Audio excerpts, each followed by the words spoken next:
Oremos. Pai querido que estás nos céus, na Tua presença estamos buscando a Tua face, buscando a Tua bênção, buscando o derramamento do Espírito Santo, buscando a santidade de Jesus, buscando a mente de Jesus, o temperamento de Jesus. Dá-nos, Pai, a Tua bênção nesta noite. A maior de todas as bênçãos depois de Jesus Cristo é o derramamento do Espírito Santo.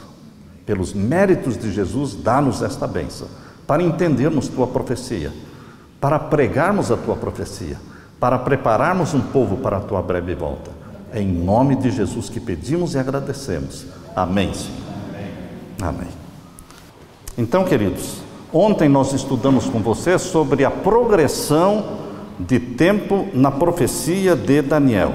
Entregamos para vocês um gráfico ontem, mostrando que a profecia de Daniel, a beleza da profecia de Daniel não é a repetição dos impérios, no capítulo 2, 7, 8 e 11, mas é a progressão no tempo.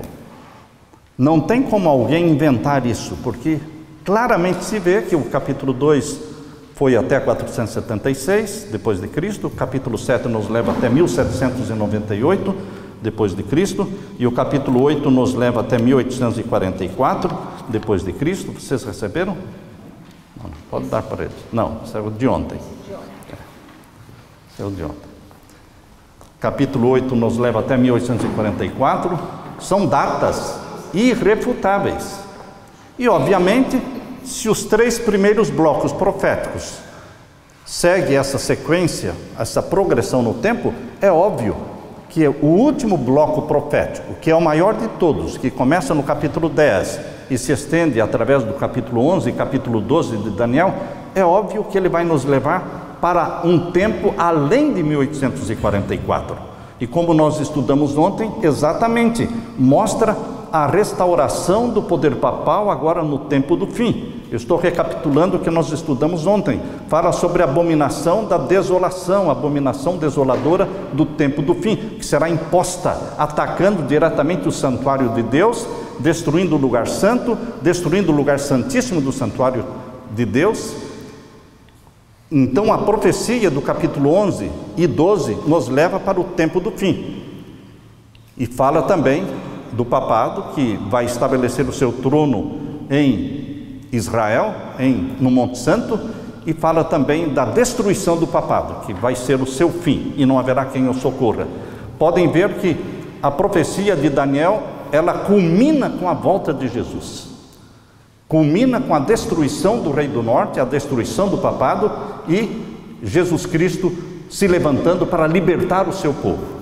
Esta é a progressão linda do livro de Daniel. Agora, queridos, o capítulo 12 de Daniel é o clímax. Capítulo 12 é o clímax, porque a profecia é uma só. Ali no capítulo 11 e 12, a profecia é a mesma, é uma sequência. Então nós vamos começar lendo o capítulo 12. Abra sua Bíblia e vamos ver então o verso 1. Aqui diz: e naquele tempo. Que tempo? Naquele tempo anunciado no capítulo 11, em que o papado vai estar com seu trono aonde? Na Terra Santa. Neste tempo em que a pregação das 3 mensagens angélicas, os rumores do Oriente, diz aqui o capítulo 11, verso 44, que os rumores do Oriente e do Norte é a pregação poderosa das 3 mensagens angélicas, feita pelo remanescente de Deus. Esta pregação vai espantar o papado, e ele vai tentar matar o máximo que ele puder, ou seja, vai completar-se o número dos mártires. Neste tempo, Miguel vai se levantar. Interessante que Ellen White comenta sobre o levantar-se de Miguel. Ela associa isso ao fechamento da porta da graça. Você pode ler isso no Espírito de Profecia. Então, todo o contexto aqui é o tempo do fim. Todo o contexto é o tempo do fim. Miguel se levantará, o grande príncipe, que se levanta pelos filhos do teu povo, e haverá um tempo de angústia qual nunca houve. Este tempo de angústia qual nunca houve, e mais, aqui diz, desde que houve nação até aquele tempo. Obviamente, é a angústia do tempo do fim. Você não pode aplicar isso aqui para a angústia da Idade Média. Não existem duas angústias qual nunca houve e jamais haverá. Existe uma angústia qual nunca houve e jamais haverá. Esta é a do capítulo 12, verso 1, que é complementada por Mateus capítulo 24, abra a sua Bíblia, em Mateus capítulo 24, e vamos ver então o verso 21.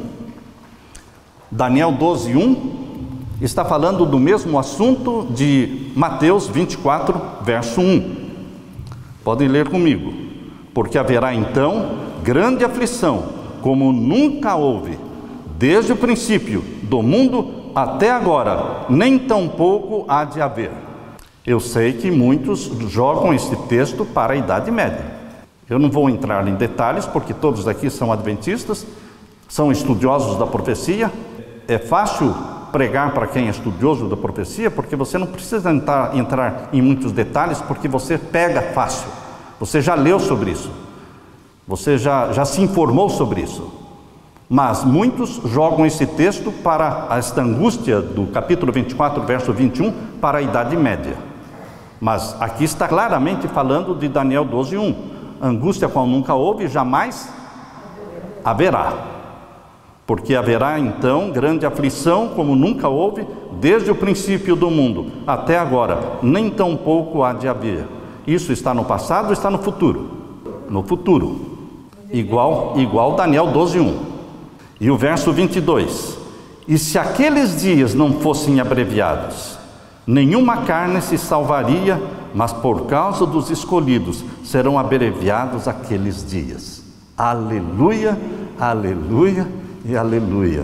Porque o tempo da angústia da Idade Média durou 1260 anos. Mas o tempo da angústia do tempo do fim, qual nunca houve, jamais haverá, esse tempo será abreviado. Tudo agora no tempo do fim acontece de forma abreviada, numa escala abreviada. A história se repete, mas de forma abreviada, por amor aos escolhidos. Por isso Ellen White fala que os últimos acontecimentos serão rápidos. Graças a Deus serão rápidos. O mundo está se deteriorando rapidamente. A guerra surgiu rapidamente. A epidemia e mais epidemias, os lockdowns, tudo está acontecendo de forma rápida. E nós estamos contentes porque estamos ouvindo passos de um Deus que está voltando. Todos os sinais que você assiste no mundo e acompanha os acontecimentos da história do mundo, estes são passos de um Deus que está voltando, fortalecendo a sua fé, firmando os seus pés na profecia. Porque a profecia é dada para fortalecer a nossa fé, não é para matar a curiosidade das pessoas, mas sim fortalecer a fé daqueles que estudam. Então aqui nós já falamos para vocês ontem um pouco sobre como Deus alonga o tempo e como Deus abrevia o tempo. Pegando o texto de Números 14, 34, 40 dias espiastes a terra, um dia para cada ano. Portanto, vocês vão voltar para o deserto e vão vaguear pelo deserto 40 anos. Deus, para alongar o tempo, pega um dia literal e transforma em um ano. Esse é o princípio profético, dia-ano. Agora a Bíblia diz, Jesus diz, que agora no tempo do fim, a angústia será abreviada. Nós poderemos inventar alguma teoria de como Deus pode abreviar, mas seria prudente aceitarmos o que a Bíblia nos ensina. O mesmo método usado por Deus para alongar o tempo, Ele usa para abreviar o tempo. Ele pega a angústia de 1260 anos e abrevia para 1260 dias, 3 anos e meio. É um pequeno período de tempo, a última grande angústia. Graças a Deus. E queridos, esta pequena angústia de 3 anos e meio literais, ela é defendida pelo maior teólogo de Apocalipse da Andrews, John Paulin. Quantos daqui já ouviram falar de John Paulin? Hoje ele é professor lá, diretor da Escola de Religião de Loma Linda.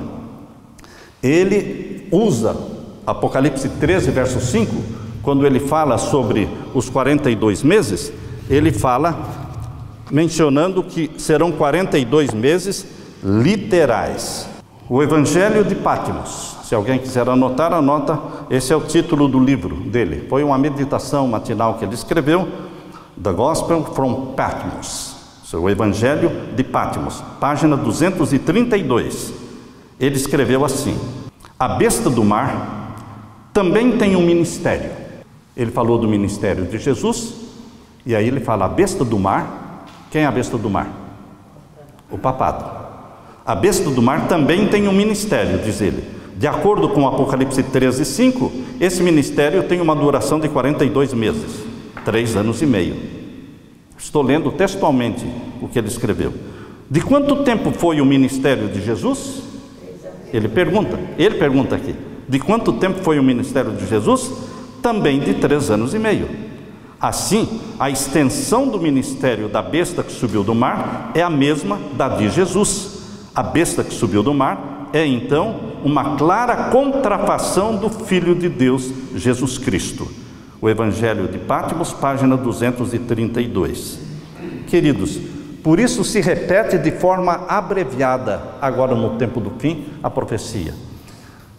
Quando nós assumimos a posição de que profecias não têm dupla aplicação, quando nós assumimos que profecias não podem ser repetidas, não pode se repetir, nós perdemos muito da profecia. Porque decreto de morte que existiu, vai existir de novo. Foi no tempo da rainha Esther, agora vai existir de novo o decreto de morte. Decreto dominical que existiu no tempo de Constantino, 7 de março de 321, vai existir de novo agora. Tá certo? O poderio papal dominando o mundo da Idade Média vai se repetir agora no tempo do fim. O mundo chama isso de nova ordem mundial. Então, queridos, a história se repete. Se você quiser entender o futuro, você precisa ler o passado, porque a história se repete. Então aqui diz em Mateus capítulo 24, verso 22, que aqueles dias serão abreviados, porque se não fossem abreviados aqueles dias, nenhuma carne se salvaria, mas por causa dos escolhidos serão abreviados aqueles dias. Então verso 3 diz: então se alguém vos disser, eis que o Cristo está aqui ou ali, não lhe deis crédito. Está falando especificamente da volta de Jesus, não Idade Média, mas da volta de Jesus. Porque surgirão falsos cristos, falsos profetas, e farão tão grandes sinais e prodígios, que, se possível fora, enganariam até os escolhidos. Se possível fosse, enganaria até os escolhidos. Será que Satanás vai enganar os escolhidos ou não vai enganar os escolhidos? Thalita e o Jonas estão pedindo para Leila e eu visitá-los na casa deles. Se eu disser para eles, se fosse possível, eu iria até lá, eu vou ou não vou? Como é que é? Não vou. Então, o que Jesus está dizendo é que quando Cristo se manifestar na terra, dizendo eu sou o Cristo, se fosse possível, enganaria até os escolhidos, porque vai ser uma contrafação muito forte. Ele vem parecendo Cristo, ele vem com a voz de Cristo, ele vem realizando os milagres de Cristo, pregando os sermões de Cristo, realizando milagres. A contrafação é muito forte. Se fosse possível, ele enganaria até os escolhidos. Mas por que não será possível? Porque a personificação que Satanás fará de Cristo será após o fechamento da porta da graça. Impossível enganar os escolhidos, porque já foram selados pelo selo do Deus vivo, já foram batizados pelo Espírito Santo, e a porta da graça já se fechou. E depois da porta da graça se fechar, nem um ímpio se salva e nem um justo se perde. Por isso, quando o maior engano de Satanás for concretizado, que é a personificação que ele fará de Cristo, os salvos estão selados. Por isso Jesus disse, se fosse possível, enganaria até os escolhidos, mas não será possível. Agora diz o verso 26. Portanto, se vos disserem, eis que ele está no deserto, não saiais. Eis que ele está no interior da casa, não acrediteis. Porque assim como o relâmpago sai do oriente e se mostra até o ocidente, assim será também a vinda do Filho do Homem. E aí o verso 29 fala da aflição, do escurecimento do sol, e a lua não dará sua luz, e as estrelas do céu e as potências dos céus serão abaladas, e então aparecerá no céu o sinal do Filho do Homem. Você entende isso como sendo algo que acontece em seguida, na sequência, ou 50 anos depois? Sinais no sol, na lua, nas estrelas serão sinais da segunda vinda de Jesus. Sim, porque aqui está falando isso. Mas lembrem-se, queridos, que os sinais que ocorreram em 1755, 1780, 1833, o grande terremoto de Lisboa, o escurecimento do sol e a queda das estrelas, foi anunciado para o mundo que eram sinais da segunda vinda de Jesus. Mas este foi o engano. Este foi o motivo do desapontamento, porque não era a segunda vinda de Jesus. Aqueles sinais que aconteceram em 1755, 1780, 1833, eles anunciaram e prepararam o mundo para a chegada do juízo em 1844, juízo este que os mileritas adventistas entendiam que seria a segunda vinda de Jesus. Mas, se nós hoje continuarmos pregando que aqueles sinais eram sinais da volta de Jesus, então nós estaremos repetindo o mesmo engano. Aqueles sinais foram anunciando a chegada do juízo, que naquela ocasião começou pelos mortos. O juízo dos mortos foi anunciado. O tempo do fim já tinha começado em 1798, certo? O tempo do fim começou em 1798. Já estava no tempo do fim, mas não era a volta de Jesus. Era o início do juízo celestial, 1844. Agora, queridos, a Bíblia deixa claro de que esses sinais são sinais da volta de Jesus. Então tem que ter um outro cumprimento. Então tem que ter uma outra aplicação. Quando nós fechamos as portas para uma dupla aplicação, matamos a profecia. Estes sinais vão se repetir novamente. Grande tremor de terra, escurecimento do sol, da lua, das estrelas, caindo as estrelas, o céu se recolhendo como um pergaminho, exatamente como está em Apocalipse 6, verso 12 e 13, lá menciona os mesmos sinais, que ocorrerão agora no tempo do fim. Eles anunciam a chegada de Jesus, a volta de Jesus, e anunciam o início do juízo dos vivos. Deus não começou o juízo dos mortos sem anunciar. Anunciou. Agora Deus vai anunciar a chegada do juízo dos vivos com estes sinais poderosos, que também são sinais que anunciam a segunda vinda de Jesus, que será breve, questão de meses, questão de um ano, questão de... A supremacia papal será de 3 anos e meio. Então, quem assistir os sinais anunciando a chegada do juízo dos vivos, isso vai ocorrer por ocasião do decreto dominical. Isso vai acontecer anunciando o mundo sobre a lei dominical. O juízo dos vivos não é outra coisa senão o selamento dos ímpios com o sinal da besta e o selamento do povo de Deus com o selo do Deus vivo. Esse é o juízo dos vivos. Será justo às portas da volta de Jesus. Então esses sinais são sinais da volta de Jesus. Mas naquela ocasião lá, em 1755, 1780 e 1833, foram sinais anunciando a chegada do juízo dos mortos, que começou quando Jesus passou do santo para o santíssimo e iniciou o juízo celestial. A profecia se encaixa, mas nós temos que entender como dupla aplicação. Se você disser não tem dupla aplicação, então fica faltando alguma coisa. Como é que os sinais da volta de Jesus aconteceram em 1700, no século 18, e hoje estamos no século 21 e Jesus não veio? Então aquilo lá foi sinal da volta de Jesus, Jesus voltando? Não pode ser, irmãos. Aí estava o engano, razão porque houve o desapontamento. Então, queridos, voltando para Daniel capítulo 12, nós estamos lendo o verso 1, certo? Verso 1, agora vamos ler o verso 2. E muitos dos que dormem no pó da terra ressuscitarão, uns para a vida eterna e outros para a vergonha e desprezo eterno. Aqui Deus revelou nesta profecia para Daniel que haverá uma ressurreição especial antes da volta de Jesus. Antes da volta de Jesus, muitos vão ser ressuscitados, glorificados. Quem são esses que serão ressuscitados, glorificados antes da volta de Jesus? Queridos, no livro Grande Conflito, está aqui no livro Grande Conflito, página 637.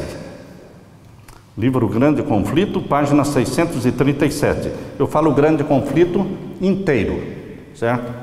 Não é o condensado. Página 637. Abrem-se as sepulturas. É a volta de Jesus? Não, não é a volta de Jesus. Abrem-se as sepulturas, e muitos dos que dormem no pó da terra ressuscitarão, uns para a vida eterna e outros para a vergonha e desprezo eterno. Daniel 12, 2. Todos os que morreram na fé da mensagem do terceiro anjo saem do túmulo glorificados. Todos os que morreram na fé da mensagem do terceiro anjo.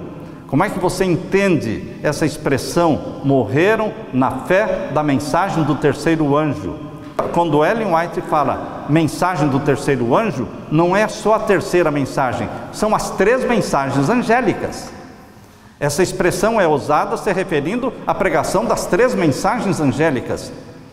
Os que morreram guardando o sábado, os que morreram pregando as 3 mensagens angélicas, eles serão ressuscitados antes da volta de Jesus, para assistirem à volta de Jesus. Aqueles que esperavam ver Jesus voltando no dia 22 de outubro de 1844, eles vão ressuscitar. Você não vai assistir algo que eles não vão assistir, eles vão assistir com você, toda aquela multidão. Não é lindo pensar assim? Todos os líderes, os José Bates, Tiago White, Ellen White, J.N. Andrews, Uriah Smith, Guilherme Miller, todos aqueles que morreram pregando a mensagem, esperando a volta de Jesus, sonhando em ver aquela nuvenzinha do tamanho de uma mão, que vai crescendo, crescendo, eles vão assistir este grande e maior de todos os eventos, mas vão sair do túmulo glorificados. Ninguém ressuscita velho. Ninguém ressuscita velho. Aliás, os ímpios ressuscitam velhos, mas os salvos todos ressuscitam glorificados, com cabelo, sem rugas, mas na mesma altura, viu, Leila? Na mesma altura. Na mesma altura. Vai crescer durante os 1000 anos no céu, mas a altura vai ser a mesma. Não é, queridos?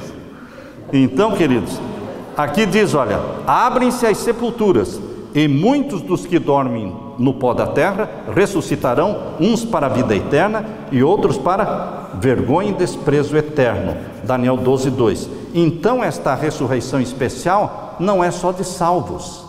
O texto de Daniel 12, 2 inclui também perdidos.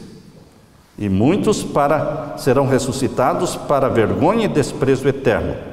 Todos os que morreram na fé da mensagem do terceiro anjo saem do túmulo glorificados. Sabem o que significa glorificados? Não é só bonitos, perfeitos. Glorificados é que eles não estão mais sujeitos à lei da gravidade. Eles não estão mais sujeitos ao espaço. Não existe mais porta e nem paredes para eles. Pastor, qual é a prova disso? A ressurreição de Jesus. Jesus aparecia e desaparecia. Moisés e Elias apareciam e desapareciam. Com as portas fechadas, Jesus se colocou no meio dos discípulos. Que pessoas glorificadas não estão mais sujeitas ao tempo, ao espaço e nem à lei da gravidade. Glorificados. São seres humanos glorificados. É assim que nós vamos ressuscitar, porque assim como é Jesus, assim nós seremos também. Onde é que diz na Bíblia que nós seremos como Jesus? 1 João? Lá em 1 João capítulo 3, não é? Somos filhos e filhas de Deus. Vamos ler esse texto? De João capítulo 3. 1 João capítulo 3. Nós seremos como Ele. A ressurreição de Jesus não foi diferente do que será a nossa ressurreição. Porque assim foi aquela multidão, lembram-se daquela multidão que ressuscitou com Jesus? Saindo do túmulo, depois da ressurreição dele, entraram na cidade santa e apareceram para muitos. Mas era gente bonita, que chamou atenção. Mas eles eram lindos, lindos. E eles diziam: nós ressuscitamos com ele, nós ressuscitamos com ele. E apareceram para muitos. E depois desapareceram. São seres o quê? Glorificados. Jesus também aparecia e desaparecia. Estão com o corpo humano glorificado. E nós seremos como ele. 1 João capítulo 3. Capítulo 3, verso 1. Vede quão grande amor nos tem concedido o Pai, que fôssemos chamados filhos de Deus. Por isso o mundo não nos conhece, porque não conhece a Ele. Amados, agora somos filhos de Deus e ainda não é manifestado o que havemos de ser, mas sabemos que quando Ele se manifestar, seremos, aqui está a ênfase, na volta de Jesus, quando Ele se manifestar, seremos semelhantes a Ele. A ressurreição de Jesus é uma mostra de como será a nossa ressurreição, porque assim como é, o veremos. Voltando então, queridos, para Daniel capítulo 12, verso 2, nós estamos lendo aqui o texto que Ellen White escreveu no Grande Conflito, página 637. Aqui diz, continua a leitura do texto: todos os que morreram na fé da mensagem do terceiro anjo saem do túmulo glorificados para ouvirem um concerto de paz estabelecido por Deus com os que guardaram a sua lei. Os mesmos que o traspassaram, Apocalipse 1:7, os que zombaram e escarneceram da agonia de Cristo, e os mais acérrimos inimigos da sua verdade e povo, ressuscitam para contemplá-lo em sua glória e ver a honra conferida aos fiéis e obedientes. Não é somente os salvos que morreram de 1844 para cá, mas os ímpios que participaram da crucifixão de Jesus. E mais, aqui ela fala, os mais acérrimos inimigos da verdade e do povo de Deus. Coloque aí um Hitler, coloque aí um Stalin, um Nero, vão ressuscitar para ver quem é aquele que eles condenaram. Queridos, nós lemos também no livro Primeiros Escritos, página 285. Primeiros Escritos, página 285. Eu quero ler para vocês o texto, é o mesmo texto que está no Grande Conflito, também está no Primeiros Escritos, página 285. Nós lemos aqui: houve um grande tremor de terra, as sepulturas se abriram, e os que haviam morrido na fé da mensagem do terceiro anjo, guardando o sábado, isso aqui não é falado lá no Grande Conflito, é falado no Primeiros Escritos, guardando o sábado, saíram dos seus leitos de pó glorificados, para ouvir o concerto de paz que Deus deveria fazer com os que tinham guardado a sua lei. Então, esta ressurreição especial, só os adventistas pregam e creem. Ellen White faz uma ligação entre Daniel 12:2 com Apocalipse 1:7, para falar da ressurreição especial. Agora você pode perguntar, quando vai acontecer essa ressurreição especial? O próprio capítulo 12, irmãos, menciona quando. Quando nós estudamos a Bíblia com as pessoas, dando estudos bíblicos, eu faço uma pergunta, eu digo para a pessoa, não responda aquilo que você pensa, responda lendo o verso que você acabou de ler, porque a resposta está na Bíblia. Então, quando vai acontecer a ressurreição especial? Está dentro do capítulo 12. Você não vai buscar fora. Então vamos continuar lendo aqui, o capítulo 12, agora o verso 3. Os entendidos, pois, resplandecerão como o resplendor do firmamento. Quem são os entendidos aqui? Foi publicada uma lição intitulada O Fogo do Ourives, é isso? Título da lição? Fogo do Ourives. Ela foi publicada 2 vezes. Vocês já viram a Associação Geral publicar 2 vezes a mesma lição? Eles publicaram 2 vezes a mesma lição.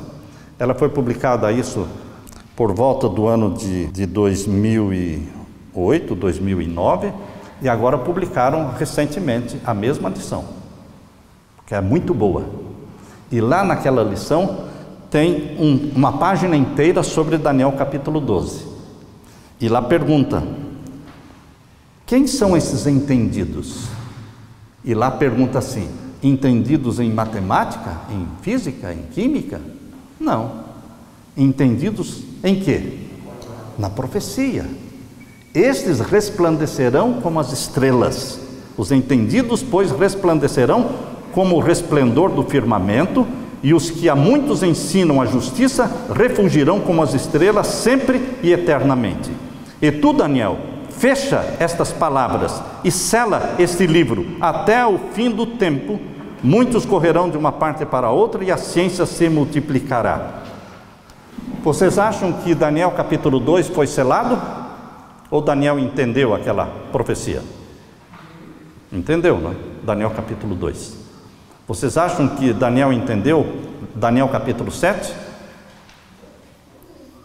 Porque a primeira vez que Daniel disse: eu não entendo, fiquei doente, porque eu não entendo, é no capítulo 8.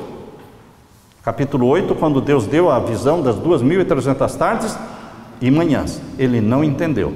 E Deus disse: não vai ser para agora, Daniel, é para dias muito distantes. Então, queridos, a parte selada do livro de Daniel é a partir das 2.300 tardes, capítulo 8, até o final do livro de Daniel. Porque esta última visão do capítulo 11 e capítulo 12, Daniel também não entendeu. É uma parte selada. A Bíblia fala de um livro selado e a Bíblia fala de um livro que foi desselado. Não existem 2 livros selados e 2 livros desselados. Só existe um livro que foi selado na Bíblia e que foi desselado. A parte selada é esta parte de Daniel. E o livro desselado está em Apocalipse 5. Agora, se você disser: não é o mesmo, não é o mesmo. Bom, você pode falar que não é o mesmo.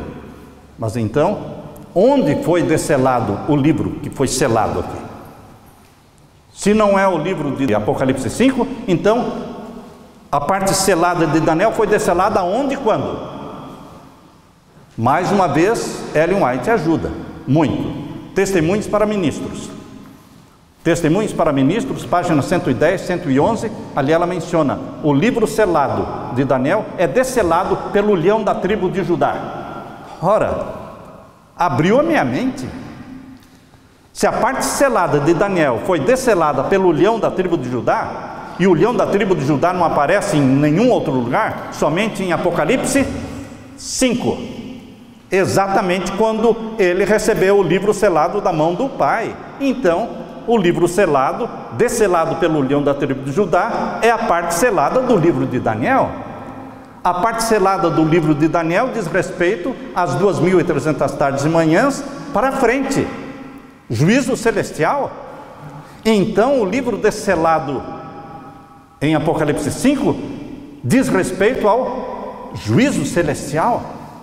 Vocês estão me acompanhando? Então, queridos, como é que eu posso deixar de crer isso? Como é que alguém pode dizer: poderia você parar de pregar isso? Como eu posso parar de pregar isso? Que Apocalipse 4 é a sala do juízo e o 5 é o livro do juízo, que é desselado pelo leão da tribo de Judá. Estamos inventando de onde isso? Não estamos inventando. É o que está escrito na Bíblia. E quando você pega a lição da escola sabatina de 1989, olha, vocês estão vendo ali, olha, o que está escrito ali, ó. Os adventistas do sétimo dia estão constantemente estudando a profecia. Não, isso ele falou das trombetas. Tá, tudo bem, vamos ler aí, mas depois ele falou a mesma coisa quando falou o início do estudo dos 7 selos. Olha como ele diz ali, ó. Os adventistas do sétimo dia estão constantemente estudando a profecia das trombetas. Como admitimos que não possuímos toda a luz, quem é dono da luz? Jesus. Sou eu? Não. É a igreja? Não. Foram humildes, não é? Admitimos que não temos todo o quê? Toda a luz. A lição reflete o pensamento da igreja mundial. Não reflete o pensamento do autor, não, mas do pensamento da Comissão Mundial da Igreja. Como admitimos que não possuímos toda a luz, precisamos volver-nos para o Senhor e pedir a iluminação do Espírito Santo ao procurarmos compreender essa profecia das 7 trombetas. Esse mesmo texto aparece antes de começar o estudo dos 7 selos, porque a Conferência Geral, a Associação Geral reconhece que nós precisamos entender melhor os 7 selos e as 7 trombetas. Eles não colocaram esse texto antes das 7 igrejas, porque todos nós entendemos as 7 igrejas. Não colocaram esse texto em Apocalipse 13, porque todos nós entendemos o Apocalipse 13, mas colocaram antes dos 7 selos e colocaram antes das 7 trombetas, porque são os assuntos de polêmica, são os assuntos de discussão, porque uma grande maioria de teólogos defende que Apocalipse 4 é a ascensão de Jesus no ano 31. E que a sala que aparece ali em Apocalipse 4 é o lugar santo e não o santíssimo. E que o trono do Pai está no lugar santo ali em Apocalipse 4. Respeito? A gente tem que respeitar quem pensa diferente. Mas este é o pensamento oficial da igreja. Mas, graças a Deus, aí na lição diz que nós não temos o quê? Olha aí, ó. Vamos ler então, os selos de Apocalipse 6, 1 ao capítulo 8, verso 1, estão sendo, o quê? Reestudados. Se os selos históricos, que colocam os 7 selos em cima das 7 igrejas, vocês sabem como é que é o historicismo, não é? Que coloca os 7 selos em cima do período das 7 igrejas, e pega as 7 trombetas, coloca em cima das 7 igrejas, como se 7 igrejas, 7 selos, 7 trombetas se referem ao mesmo período de tempo, período histórico de tempo. Se isso já estivesse definido, não precisaria reestudar. Por isso eles abriram a margem. Foi isso que abriu a minha mente em 1989, irmãos. 1989, eu estudei a lição da escola sabatina, muito bem estudada. Estudei e continuo estudando até hoje. Porque abriu um leque para você entender os selos como juízo celestial e as trombetas como sendo acontecimentos escatológicos, acontecimentos finais. Abriu a mente. Então aqui diz, os selos do Apocalipse 6, 1 a 8, 1 estão sendo reestudados constantemente pelos adventistas do sétimo dia. Reconhecemos que esta é uma parte das Escrituras que requer cuidadosa investigação. Precisamos abrir o coração e a mente para o ministério do ensino do Espírito Santo, ao procurarmos a aplicabilidade especial dessa profecia à igreja, ao mundo, hoje em dia.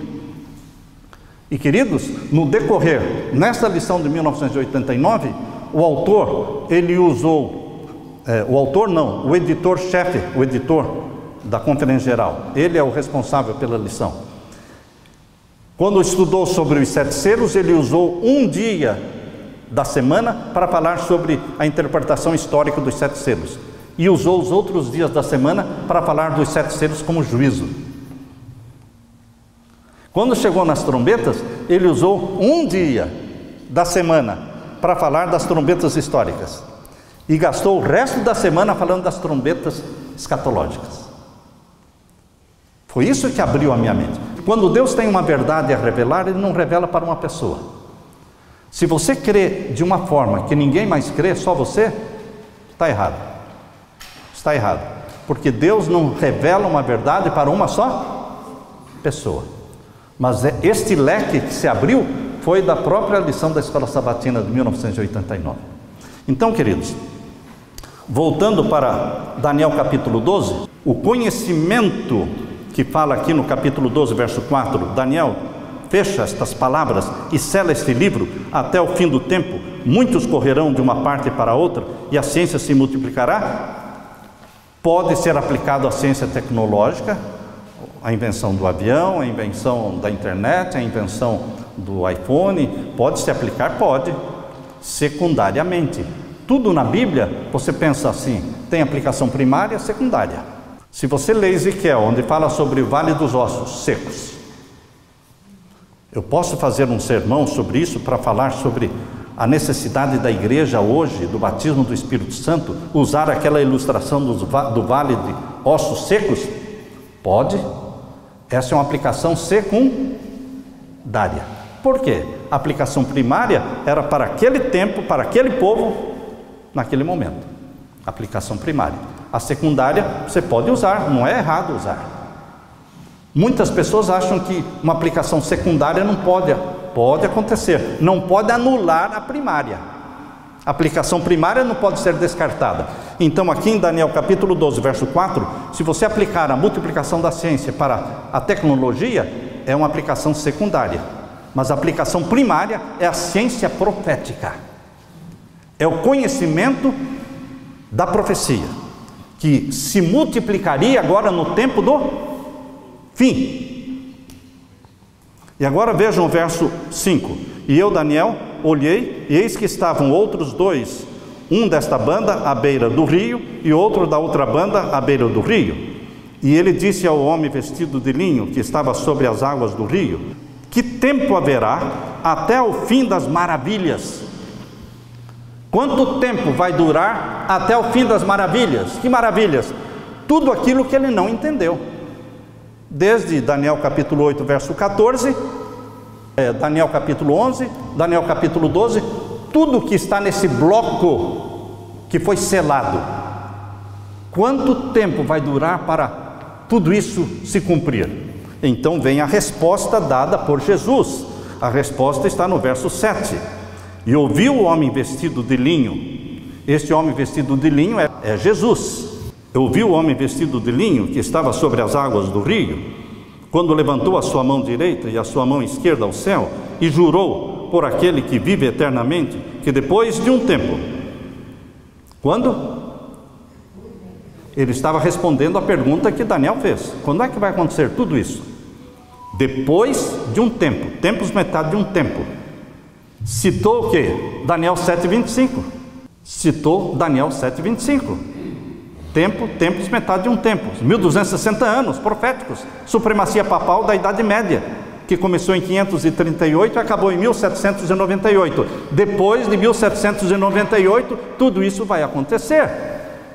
Exatamente, 1844 foi depois de 1798, correto? É óbvio.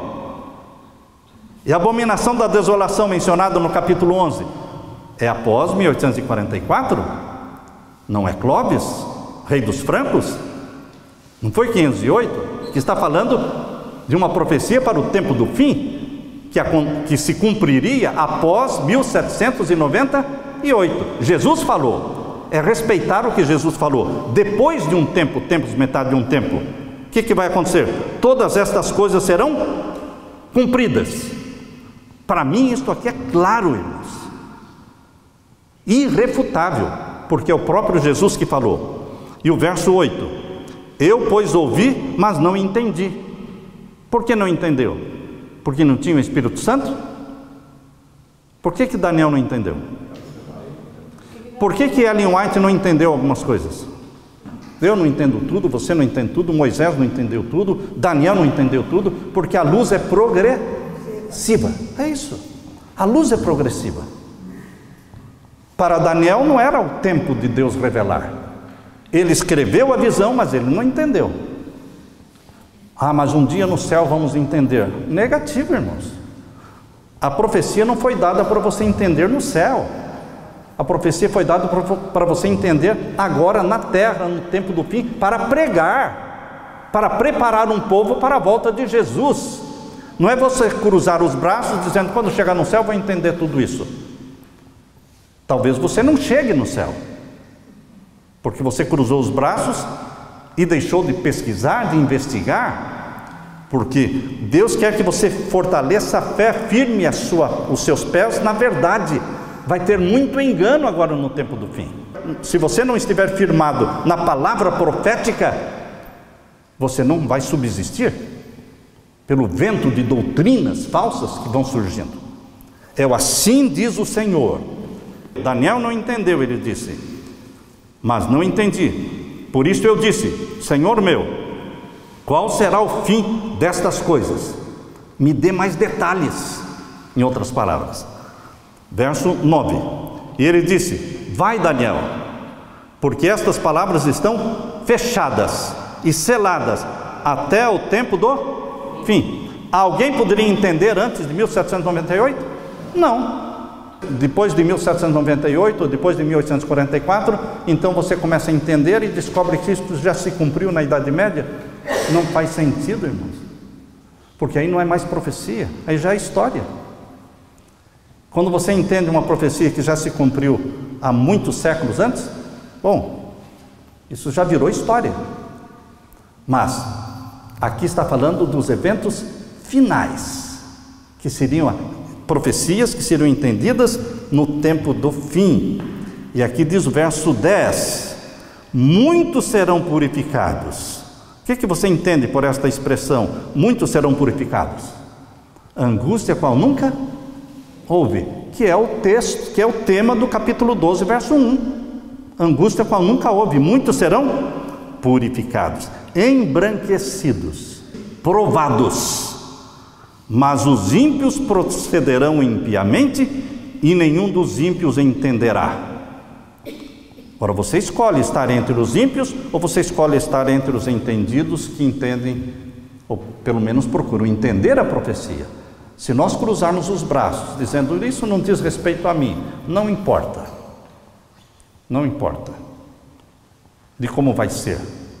Você cruzou os braços e você vai continuar não entendendo, mas a Bíblia diz, os ímpios não entenderão. Eu não quero estar entre eles, eu quero estar entre os que entendem a profecia. Diz aqui, olha, finalzinho do verso 10, mas os sábios entenderão. E agora vem capítulo 12, verso 11. Este verso 11 e 12 são fundamentais, porque muitos jogam este verso 11, verso 12 para 508, conversão do Clóvis, rei dos francos. Nós estamos aqui chegando na volta de Jesus e alguém sugere você voltar para a Idade Média. Não, queridos, nós não poderemos tirar um texto fora do contexto. O pensamento que a gente aprendeu na faculdade de teologia, tirar um texto fora do contexto é procurar um pretexto. Não podemos tirar o texto fora do contexto. O texto do capítulo 11 é o tempo do fim, o capítulo 12 é o tempo do fim, então tudo que está aqui é o tempo do fim. 1290 dias, diz aqui, olha, capítulo 12, verso 11, e desde o tempo em que o contínuo sacrifício for tirado, contínuo sacrifício como contínua intercessão de Jesus, ministério de Jesus no lugar santo. O papado destruiu o lugar santo, colocando uma intercessão contínua na terra, através dos sacerdotes, escondendo Jesus das pessoas. Destruiu o lugar santo, mas destruiu o lugar santíssimo também, porque ele pretende anular a lei de Deus, criando a lei dominical. Criando a lei dominical, ele atinge o lugar santíssimo do santuário celestial, instituindo a abominação da desolação. A lei dominical é a maior abominação aos olhos de Deus, porque anula o mais santo do santuário. O mais santo do santuário é o Santíssimo, e ali está a santa lei de Deus, e ela será anulada na face da terra. A lei dominical anula a lei de Deus. desde o momento em que for imposta a abominação da desolação, do tempo do fim. Nós falamos ontem sobre a abominação desoladora, que foi Roma imperial cercando o povo de Deus no ano 70, no cerco de Jerusalém. O grande conflito, página 26, página 36, e Maior Discurso de Cristo, página 105, todos esses textos falam, tem dupla aplicação. A aplicação que Jesus fez da abominação desoladora diz respeito a Roma imperial cercando o povo de Deus. Mateus 24:15. Ellen White pega a interpretação de Jesus de Mateus 24:15, aplicando a abominação da desolação para Roma imperial. Ellen White pega esse texto e diz, vai ter outro cumprimento desta profecia. Vai ter outro cumprimento desta profecia. E eu quero ler o texto para vocês. Eu quero ler o texto para vocês aqui. Tudo isso está nesse livro aqui, ó. O livro Revelações de Daniel, volume 1, volume 2. Este livro grosso aqui, olha, este aqui é só o capítulo 10, 11 e 12. Capítulo 10, 11 e 12 de Daniel, aqui tem quase 400 páginas, quase. Só a última visão profética de Daniel. A página 25, grande conflito. O encadernado, grande conflito, página 25. A profecia que ele, Jesus, proferiu era dupla em seu sentido. Tem profecia com dupla aplicação? Óbvio que tem. A profecia que Jesus proferiu era dupla em seu sentido. Ao mesmo tempo em que prefigurava a destruição de Jerusalém, representava igualmente os terrores do último grande dia. A abominação da desolação tem dupla aplicação. Grande conflito, página 25. E agora, no mesmo grande conflito, na página 36. Na página 36. A profecia do Salvador relativa aos juízos que deveriam cair sobre Jerusalém há de ter outro cumprimento. A abominação da desolação vai ter outro cumprimento. Há de ter outro cumprimento, do qual aquela terrível desolação não foi senão uma tênue sombra. Aquela destruição que aconteceu em Jerusalém é uma tênue sombra do que vai acontecer. Com a diferença de que lá foi Roma imperial e agora vai ser Roma papal. É a angústia qual nunca houve. Na sorte da cidade escolhida, podemos contemplar a condenação de um mundo que rejeitou a misericórdia de Deus e calcou a pés a sua lei. Quando é que o mundo vai calcar a pés a lei de Deus? Quando sair a lei dominical, vai se repetir aquilo que aconteceu no cerco de Jerusalém, porque muitos vão ser martirizados. Aqui diz, mas naquele dia, ou seja, falando no futuro, quando sair o decreto dominical anulando a lei de Deus, naquele dia, bem como na ocasião da destruição de Jerusalém, livrar-se-á o povo de Deus, todo aquele que estiver inscrito entre os vivos. Isso está no grande conflito, página 36. Queridos, então a abominação da desolação tem duas aplicações, uma feita por Jesus e outra feita por Ellen White, e as duas estão corretas. Jesus aplica para Roma imperial, Ellen White aplica para Roma papal. Mas quem aplica para Clóvis, o rei dos francos? Onde na Bíblia ou no Espírito de Profecia aplica-se a abominação da desolação que aconteceu em 508? Onde diz isso na Bíblia ou no Espírito de Profecia? Não existe. Não existe. Nós devemos ficar com a interpretação dada por Jesus e com a interpretação dada por Ellen White, e nos prepararmos para a abominação da desolação do tempo do fim. Queridos, a partir da aprovação da lei dominical, a abominação da desolação, nós vamos contar quantos dias?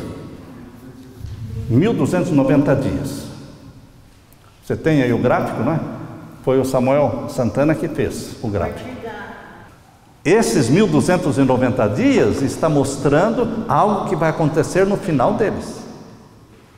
Então nós começamos com o decreto dominical, 1290 dias, e vamos correndo o tempo até chegar na ressurreição especial, Daniel 12:2, que está dentro do capítulo. Se alguém ousa dizer, isso não vai se cumprir, espere para ver, é cedo para você falar não vai se cumprir, não vai ter uma ressurreição especial. E alguém diz, não, vai ter a ressurreição especial. E quando vai ser? Não, eu não sei. Se você não sabe, então você não pode ser contra esta sugestão que a Bíblia está dando, de que pode ser no final dos 1290 dias. Se você não sabe quando vai ser a ressurreição especial, o capítulo 12 está sugerindo que vai acontecer alguma coisa, que é a ressurreição especial antes da volta de Jesus. E por que não pode ser no final dos 1290 dias?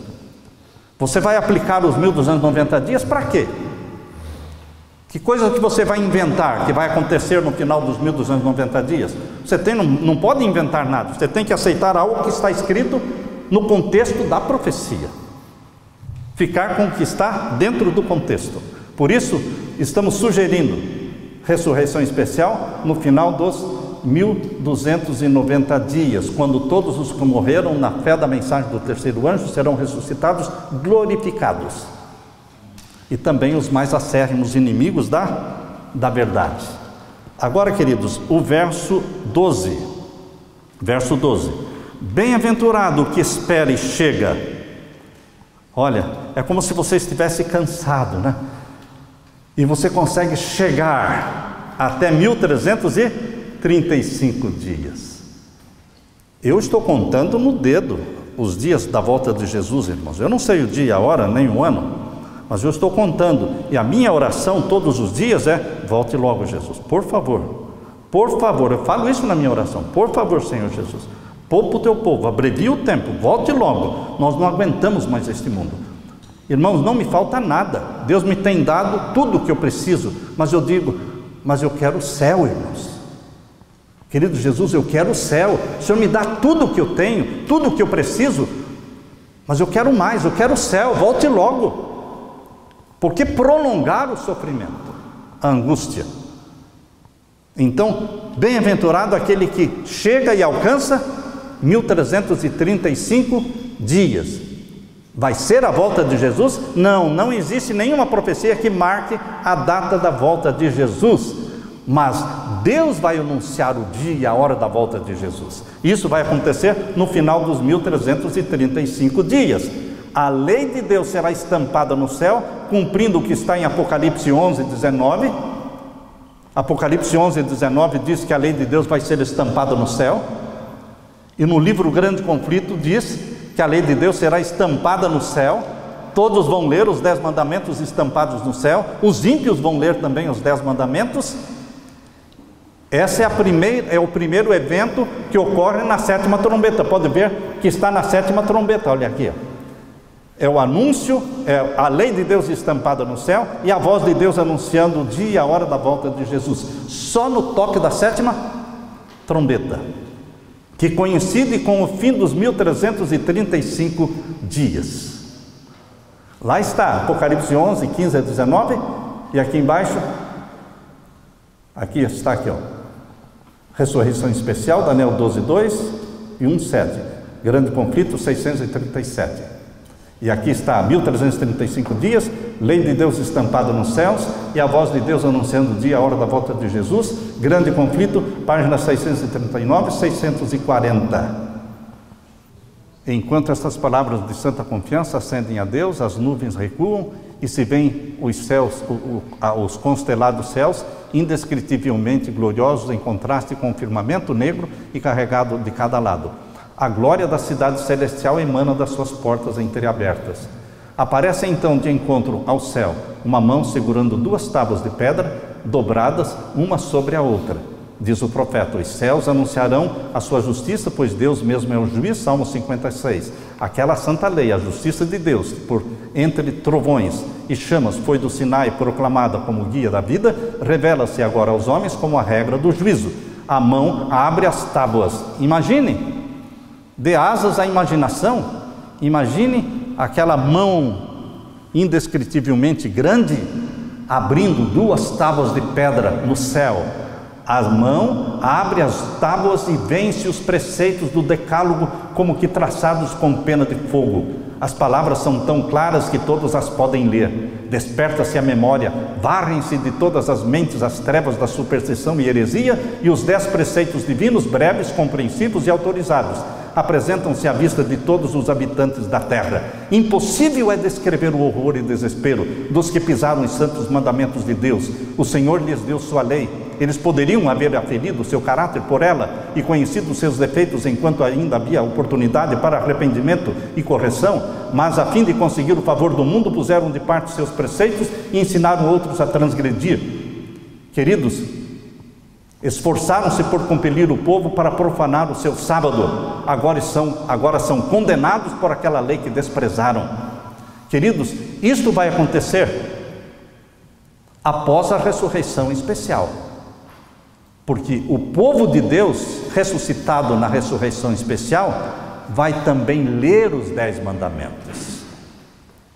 Porque na 7ª trombeta, não é somente a lei de Deus será estampada no céu. São 2 eventos na 7ª trombeta. Abra em Apocalipse capítulo 10. Abra em Apocalipse capítulo 10. Apocalipse capítulo 10, e o verso 7. Aqui diz: mas nos dias da voz do 7º anjo, quando tocar a sua trombeta, é a 7ª trombeta, se cumprirá o segredo de Deus. Deus tem muitos segredos? A maçonaria tem muitos segredos, mas Deus tem um só. E Jesus diz em Mateus 24:36, daquele dia e hora ninguém sabe, nem o Filho, nem os anjos, mas somente o Pai. Existe um segredo, é o dia e a hora da volta de Jesus. Ele vai revelar antes da volta de Jesus. Você vai ficar sabendo o dia e a hora da volta de Jesus. Mas nesse tempo que você vai ouvir a voz de Deus anunciando o dia e a hora, a porta da graça já se fechou. O povo de Deus já está salvo, selado. Os justos já ressuscitaram na ressurreição especial. Os justos que morreram na fé da mensagem do 3º anjo ressuscitaram e vão ouvir a voz de Deus. Além de ver a lei de Deus estampada no céu, eles vão ouvir a voz de Deus declarando o dia e a hora. Vamos ler esse pensamento? Olha ali, ó. Pode ver que a sequência é essa sequência que está no grande conflito. Primeiro a lei estampada no céu, depois Deus anuncia o dia e a hora. A voz de Deus é ouvida no céu, declarando o dia e a hora da vinda de Jesus, estabelecendo o concerto eterno com seu povo. Semelhantes a estrondos do mais forte trovão, suas palavras ecoam pela terra inteira. O Israel de Deus fica a ouvir com o olhar fixo no alto. Tem o semblante iluminado com a sua glória, brilhante como o rosto de Moisés quando desceu do Sinai. Os ímpios não podem olhar para eles. E quando se pronuncia a bênção sobre os que honraram a Deus, santificando o seu sábado, há uma grande aclamação de vitória. Surge logo no Oriente uma pequena nuvem negra. Estão vendo a sequência? A volta de Jesus, depois da ressurreição dos que morreram na fé da mensagem do 3º anjo, depois da lei estampada no céu, depois de Deus anunciar o dia e a hora da volta de Jesus. Então o próximo evento é a volta de Jesus. Então, queridos, esta é a mensagem que Deus deixou para você em Daniel capítulo 12. Você quer uma mensagem mais confortante, mais confortadora, consoladora, animadora? Como é que eu posso deixar de pregar? Porque as pessoas deixam de ter medo da volta de Jesus, passam a amar a volta de Jesus. Deus não desampara você, Deus tem planos maravilhosos para você. Coisas que o olho não viu, o ouvido não ouviu, são as coisas que Deus está preparando para aqueles que o amam. Deus vai honrar você diante dos ímpios. Os ímpios vão ver você com o rosto brilhando. Os ímpios não vão entender a voz de Deus declarando o dia e a hora da volta de Jesus. Eles não vão entender, só os salvos entendem. Os ímpios vão ler os 10 mandamentos, mas não vão entender a voz de Deus. Somente os filhos de Deus entendem a voz de Deus, declarando o dia e a hora da volta de Jesus. E agora o capítulo 12, irmãos, verso 13. Tu, porém, falando para Daniel, vai até o fim, porque repousarás. Você vai morrer, Daniel. Deus foi claro, né? Você não vai ficar vivo até aquele tempo, Daniel. Você vai morrer, tu repousarás e estarás na tua sorte. Qual é a sorte de Daniel? Ressurreição. Daniel será ressuscitado. Nossos queridos serão ressuscitados. Os pioneiros e fundadores da igreja serão ressuscitados e glorificados e levados para o céu. Amém? Amém?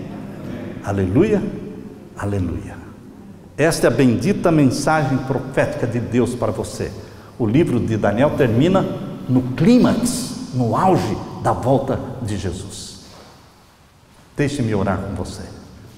Pai Santo que estás nos céus, obrigado por esta bendita mensagem profética, que foi escrita não para o passado, mas para hoje, o tempo do fim, e que nós precisamos entender para pregar esta mensagem, preparar um povo para a volta de Jesus. Derrama sobre mim e os meus irmãos o Espírito Santo, para que preguemos sem medo, que o Espírito Santo nos use para proclamar esta mensagem, preparando nossa família e também preparando um povo para a segunda vinda gloriosa de Jesus, pois é em nome dele que pedimos e agradecemos. Amém e amém.